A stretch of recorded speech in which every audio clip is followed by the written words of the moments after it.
Bam. Okay. Boom. Two correlated markets. What are the correlated market?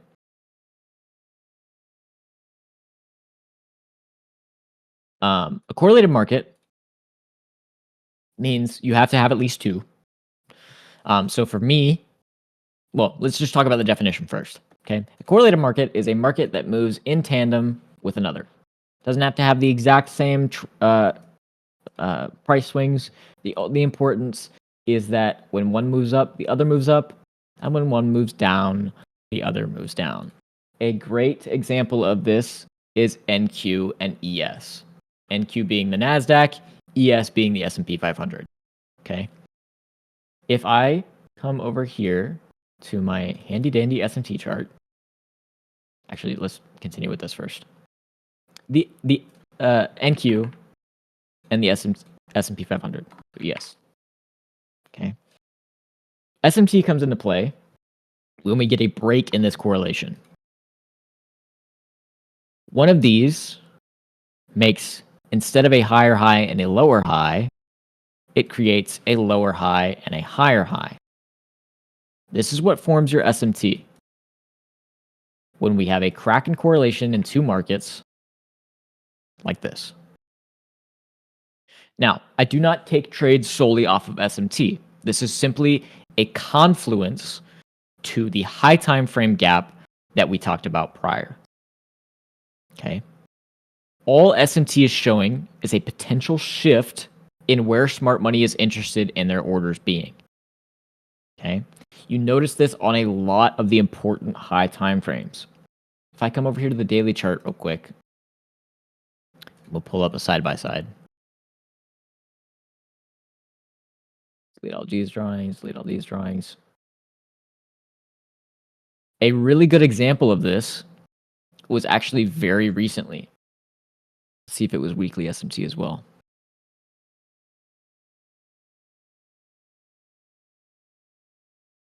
Okay, so let's go back. Daily time frame. Yes, okay. So this massive drop right here. Huh? What gets me always is which one do you take, ES or NQ, when SMT is created? NQ always, because that's the only one that I trade. I only ever take NQ, no matter which creates the higher high or lower low, or higher lower, lower high, or whatever. I'm always trading NQ, no matter what. But let's take a look at this, right? This massive drop, this 13% drop on the Nasdaq formed immediately after we formed SMT on our daily chart. If we look at this high right here, you'll see that we have a high, a higher high specifically, and a lower high on NQ. If we look at ES in the same level, we have a lower high and a higher high on ES. This is why SMT is so important. I'm not using it to capture an entire move. I'm simply using it as a confluence to show where smart money is. I don't even know about sequential SMT, so all I'm worried about is where smart money has their orders and if I'm aligned with it or not. Okay? SMT is just a confluence. We can go back quickly and look at some other big areas. That was just the most recent example. Here we created a higher high and a lower high. This massive run down and a lower high and a higher high on the same spots on ES. It's the same logic. Okay. I simply am using SMT as a way to spot whether or not the high time frame gap we have reacted out of is going to be the one that smart money is interested in. Okay. So SMT is step 2. Does smart money make sense to everybody here? Put a 1 in chat if it makes sense. Put a 2 if it doesn't. If it doesn't make sense, ask your questions. I want to make sure everybody understands before we continue.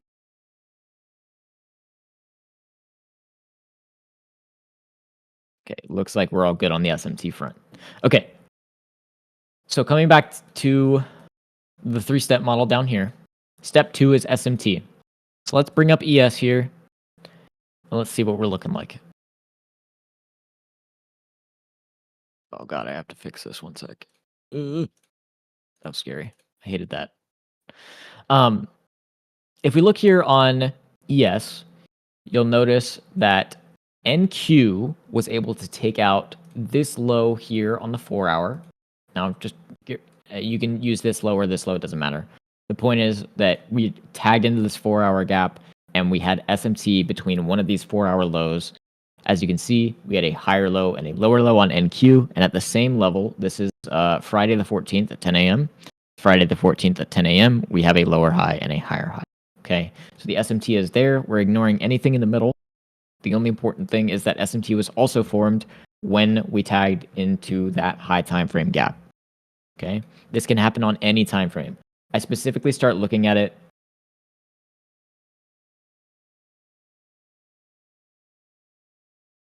Understood. Yeah, absolutely. Using SMT on its own, very difficult. That's why I have it combined with high time frame gaps and the third step, which we'll go over in a minute. But as you can see here, we have that 4-hour gap on NQ. We have SMT between NQ and ES. And in fact, I think we also have SMT between this low, if I'm not mistaken, right here. It's very small, but we do have it. This is just the easier, obvious one. So this is your SMT. Okay, so we have step 1, which is our high time frame gap, and step 2, which is our SMT. So we now have 2 things to enter this trade. Okay, let's bring this back to 1. And we'll move on to our final step of the model, which is a low time frame change in the state of delivery, specifically through inversions and breaker blocks.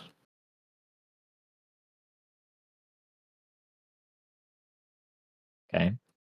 Does everybody know what an inversion gap is? You should, because I explained it at the beginning of the webinar.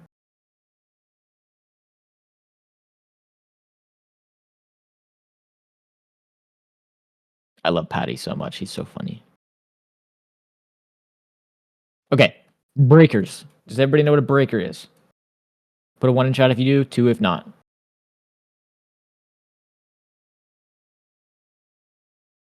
Okay, I'll explain it.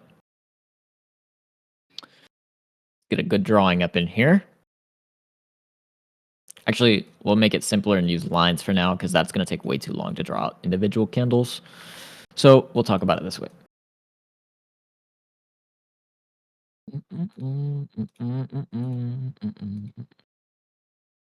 What's obvious about this right here? What are we doing?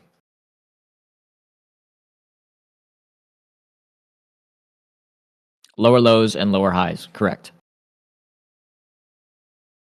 What do we do here?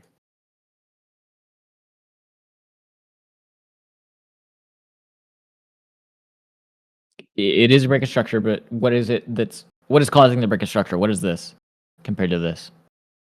A higher high, right? So if we're in a bearish trending or even just a low time frame bearish trending market, and we are given a low, a high, a lower low, and a higher high, we are given a breaker. I'll explain that. Generally, this is going to look like up close. I lied. I am going to draw candles, or at least one. Generally, this is going to provide a swing of up close candles, a swing of down close candles, and then a swing back up. Provided this is a bullish breaker, right? It'd be the opposite if it was a bearish breaker. Okay. What's up, Ash? Glad to have you here. Appreciate you joining. All right. So if we draw this out right here, draw this out right there. This up close candle is what's going to form what's called your breaker block. Here, from low to high, all the way out. Some people like to wait for a close above, most people do wait for a close above this high here in order to consider it a higher high. Otherwise, it could just be a sweep of liquidity before heading back in the other direction. And what they'll do is I personally like to market order my breakers. So I'll market order right at the high as soon as we break it. But what most people do is wait for the close, and then they'll enter a limit order as soon as we retag this area with a stop just below this first initial low here. Okay, now, again, not financial advice, obviously. Does that make sense on how to spot a breaker? We have a low, a high, a lower low, and a higher high. The up close candle in the low to high range is what creates that breaker. The upmost close candle.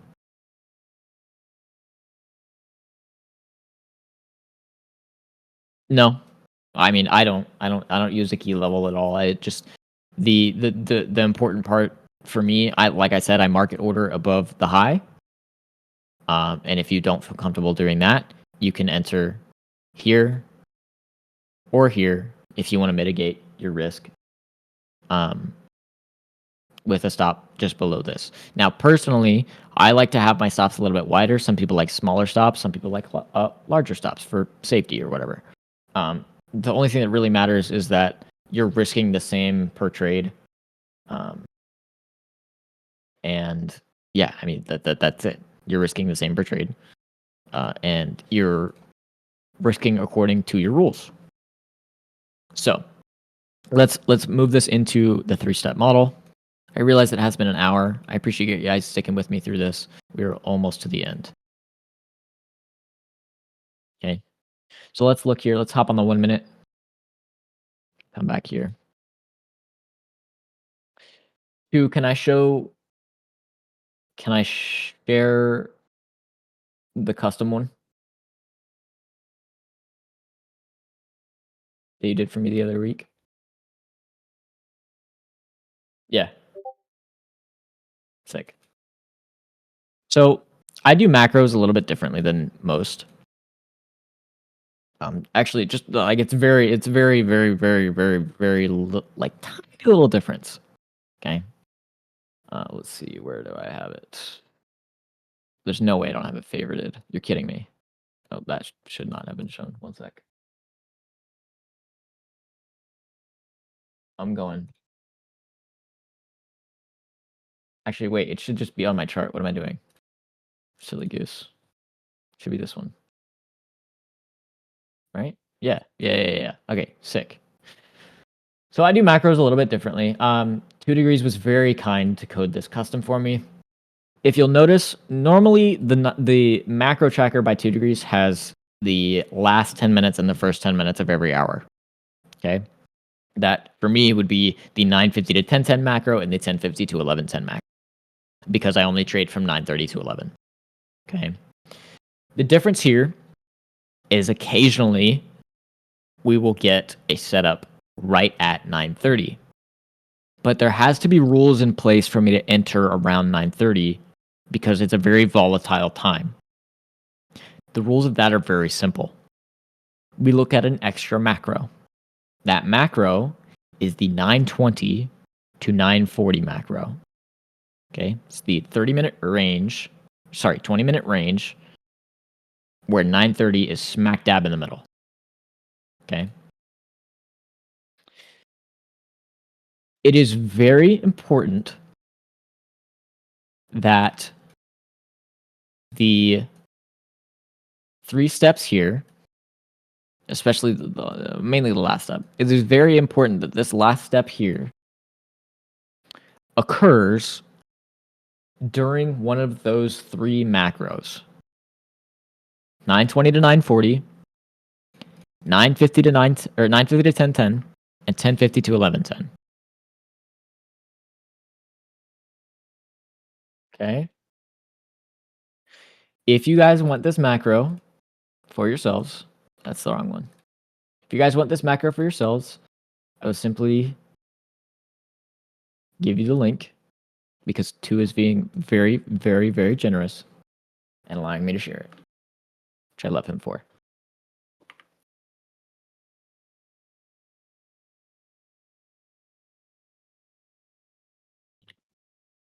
Okay? So using these specific macros, we'll pop this back on this chart here. And it should pop the 9:20 to 9:40 macro on there.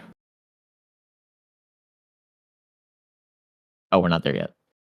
Oh, we are, but I'm on the 1 minute. So 930 is here.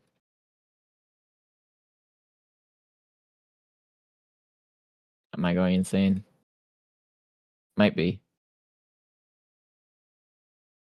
Why is this actually not showing up? What's up, Keklik?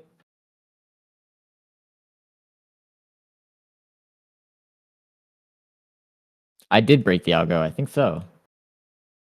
What the why is this working on this chart? Okay, hold on. Magic Control V button. Nope, I didn't do it. Okay, well, I'll manually draw these macros. I don't know why that's not showing. We'll worry about that later. 920 starts here.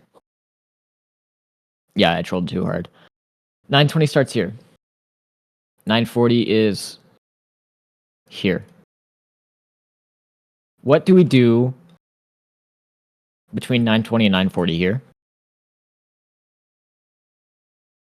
We swing down into this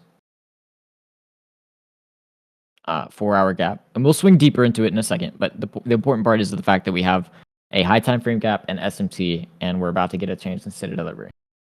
Now, I'm not entering this pre 930 ever. You'll never catch me entering something pre 930. That's ridiculous because I'm more than likely to get wicked out of that. Okay. So let's look at after 930 open. It should be here. So 930 opens, and actually, I do believe this was a day in which we had the CISD before 930 open, which is beautiful. And if you'll notice on the 1 through 5 minute, I want to say we have one on the 4. We do. What's right here? First of all, this candle is 920. Very important. What's right here? What's that?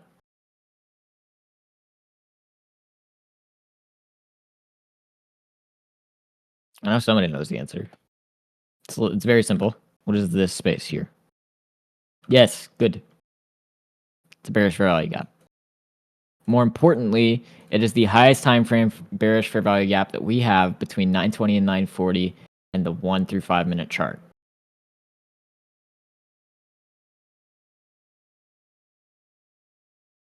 $920 is here. What happens? Let's see. After this is 928, 929.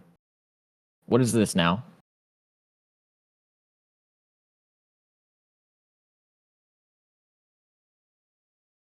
It's an inversion gap. Have I entered this? No, because again, 930 has not provided. 930 is not here yet, so I'm not entering this yet. But we do have all 3 steps of the model: 4-hour fair value gap, SMT, and a change in state of delivery. Okay, let's see where we go from here at 930. If I remember correctly, we end up coming down, respecting this low. I may have waited too fast. May have gone too fast. No, I don't think I did. And continued higher. So my entry at 930 would be right on this inversion. Stop below this gap, or stop below this low. Targeting a 2R, which is simply right up here. I believe we tagged that. Yes. Did this almost stop me out? Yes. Who cares? It didn't stop me out.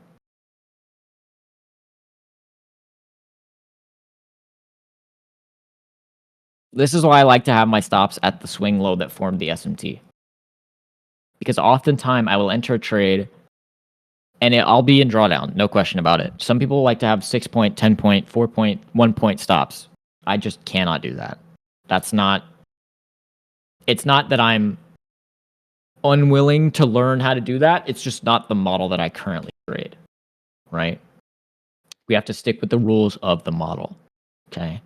So for me, this is a beautiful 3-step model setup where we have, I don't know why the macro is not showing. It's actually kind of tweaking me out a little bit. Let's see if I can make it work now. Nope, still not lucky enough. SMT is the protected low. Exactly. SMT is the protected low. That's why SMT is an important part of the strategy, because without SMT, you don't have a trade. If there was no SMT here, this would not be a trade. Because we would only have 2 steps out of the 3 steps of the model. We would have a high time frame gap, sure. A change of state of delivery, sure. But you would have probably been stopped, being completely real. Because we would have probably come back down to form more SMT before creating the actual move of which you got stopped out of. Does that make sense? I want to look at another example. Let's come back over to our stat map. Let's look at this example here. This day, we came down to our bearish distribution level, respecting it somewhat, not disrespecting the low that mitigated it, right? This is where we're at, roughly close to market open. If I go, this is on the 20th of March. I know I love the stat map so much. If we're on the 20th of March, we'll go to the 20th of March at 9:30 ish. Go back, 20th, 9:29, replay, bam. So using the stat map, let's let it load for a second. Josh, I broke your shit. 2, I broke your shit. Oh, no, I didn't. Sorry about that.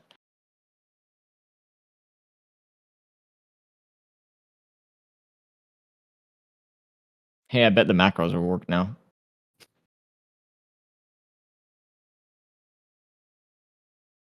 Hey, I bet the macros will work now. Hey, they work now. Hey, I had my indicators hidden. I didn't break your shit. I had my indicators hidden.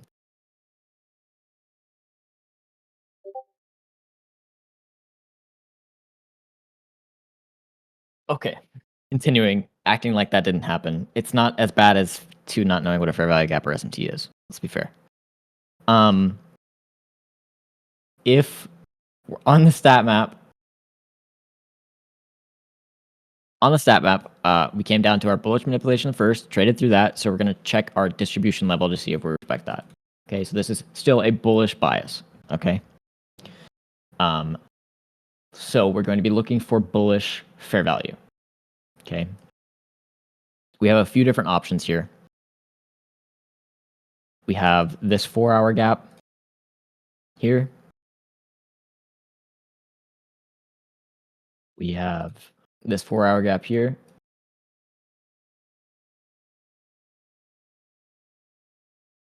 If we drop down, we have an hourly gap. And this is what I like to do pre-market a lot, actually. It's just kind of overlay all of my available value just to see what we are most likely tag into based on almost like a heat map. Because when you draw this from the daily down to the hourly, you'll find a lot of confluences on fair value overlapping on different time frames. Those are going to be your strongest gaps all the time.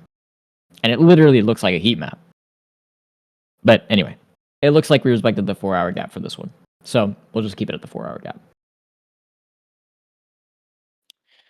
Coming down, 920 macro is here, right? Start 920 here. We have not tagged this gap yet. Market opens on this candle right here, and we close within this 4-hour gap. And what do we have that we formed between the 920 and 940 macro? Actually, getting ahead of myself.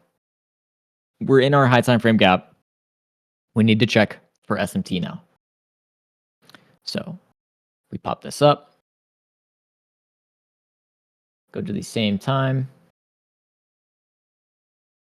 See, that's 20th of March. Oh, that is the same time. It's just being weird. Oh, don't do that.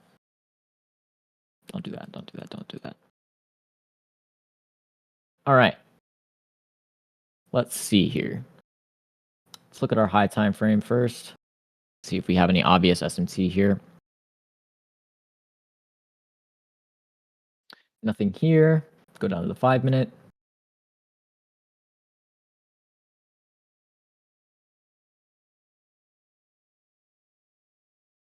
Nothing on the 5-minute, it seems. Hop down.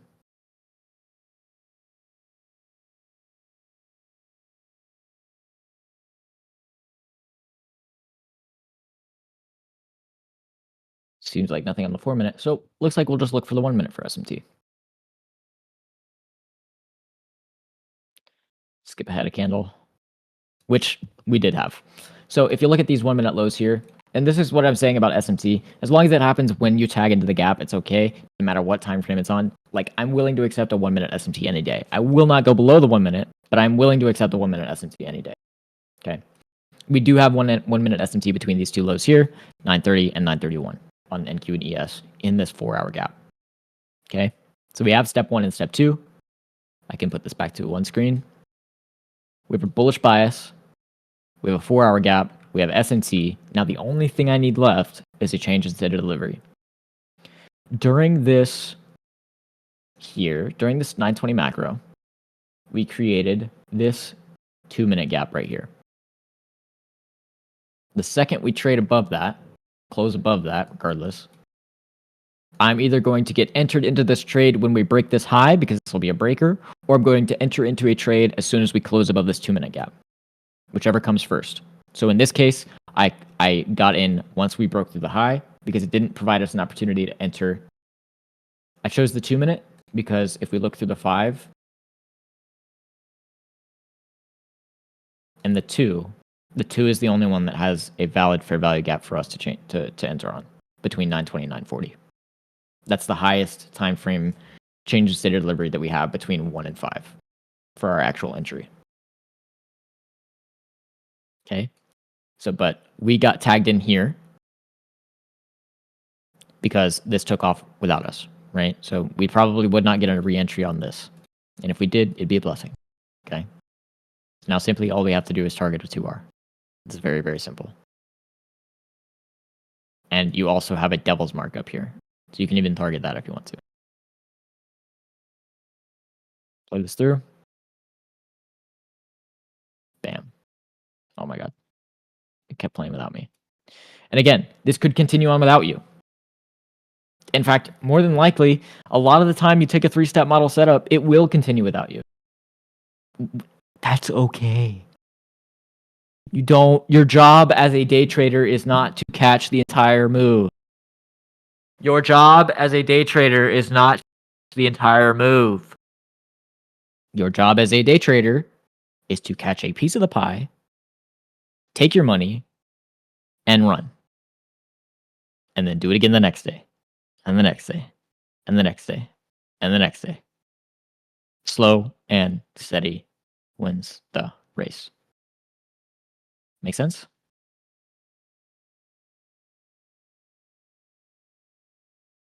Good? Exactly. Does anybody have any questions at all regarding the stat map, 3-step model, anything?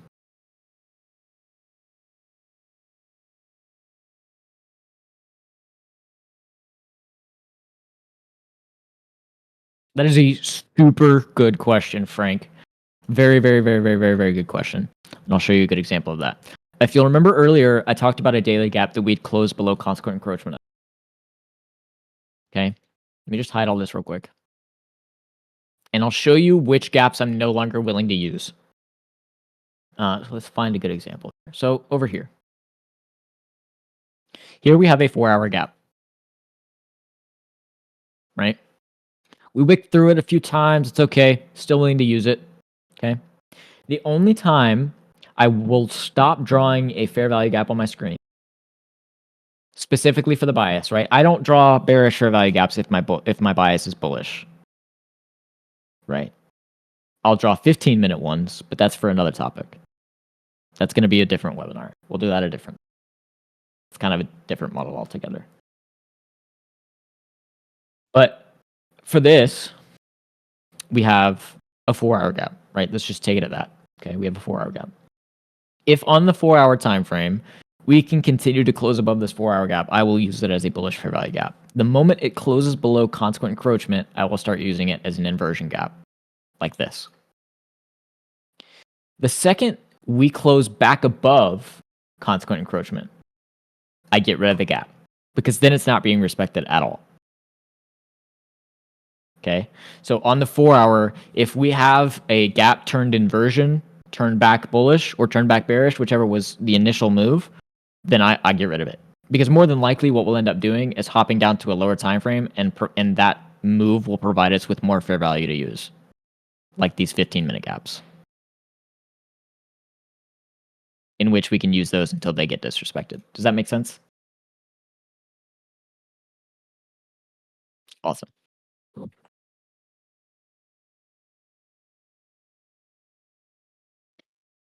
What other questions do we have?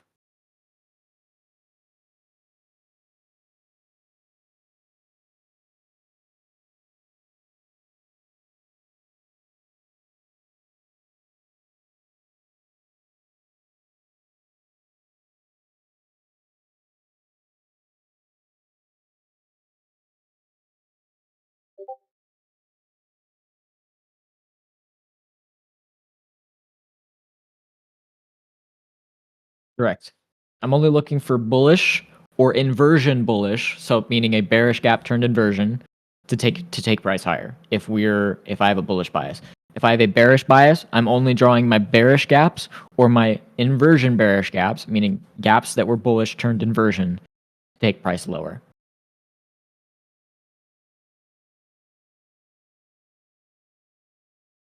Correct. I do inversions a little bit different than Dodgy does. If we have, let's say, a 3-minute gap, 3-minute SIBI, and we close above it on the 1 minute, I'm willing to take it. Because that to me tells me that price is already confirmed to not even care about that gap. If we can manage to close above it on a 1 minute, we can manage to close above it on a 3 minute. And more likely than not, the moment that we do close above it on a 1 minute is actually a 3-minute candle. And it just happens to align that way. So that's why a lot of times when we have those bearish gaps, especially like a 5-minute, if we have a 5-minute bearish gap and we close above it on the 1 minute, there's no way I'm not taking that. Every single time I'll take it. So long as we have a high time frame gap on SMT. Much love, Colin. I have to hop off. I have to go around to another meeting as well. But I appreciate you streaming as always. And DMs are open if you want to catch up. Just shoot me a Definitely. text. I'll call you either tonight or tomorrow or something. I'll catch up this week, definitely. All right, sounds good. Chat, Awesome. Thank you for showing up. Love you all. Keep being yourself.